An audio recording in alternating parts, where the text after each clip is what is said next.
سلام غالياتي، على بالي بلي عياتكم الكوزينه، ولهذا خممت فيكم وجبت لكم وصفه كدوزيام بلا اسمها طوب كابي. كاين اللي يديرها بليكويس وكاين اللي يديرها بالسكالوب. انا اليوم درتها بالسكالوب وجبتها لكم بابسط طريقه.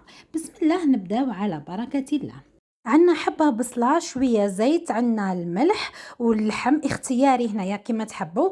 نحطوه في طاوه. وعندنا التوابل اختياريه تاني. انا درت توابل دجاج، فلفل احمر، درت الملح ودرت الفلفل الاسود ونص مغرف طماطم لازمه، ونحركوا كلش في بعضه.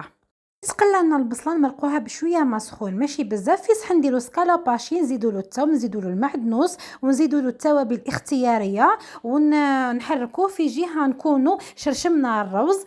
نص الطياب برك نصفيوه ونحطوا له مغرف زبده، ونزيدو له الكركم والتوابل تاني كيما تحبوا. نحركوا كلش في بعضه، ومن بعد نصفيو هذاك اللحم اللي حطيناه في المرقه، نفتوه مليح ونخلطوه مع الروز، ومن بعد نحطو بابي فيلم في صحن ونحطو سكالوب، ونسردو صوابعنا بالماء ونمشيو هذاك سكالوب ما يتلاصقناش في صوابعنا. من بعد نزيدو نحشيوه بالروز، ونعاودو نديرو له طبقه ثالثه تاع سكالوب، نقفلو ليه مليح نديموليوه، ونحطوه في المول على درجه حراره 180. كي نلقاوه شاحنا نجبدوه، نعاودو نحطوه في المول في وسط المرقه تاعو، نحوزو شويه مرقه، نحطو فيها شويه تاع الزبده وشويه فلفل احمر، ونمسحو عليه من فوق، ونحطوه في الفور، نشعلو عليه غير من فوق حتى يشيح لنا، نعاودو نجبدوه. وكانت هذه النتيجه النهائيه، صدقوني والله يعني بنه لا تقاوم. جربوه وقولوا لي رايكم. ما تنساونيش بجام وباشتراك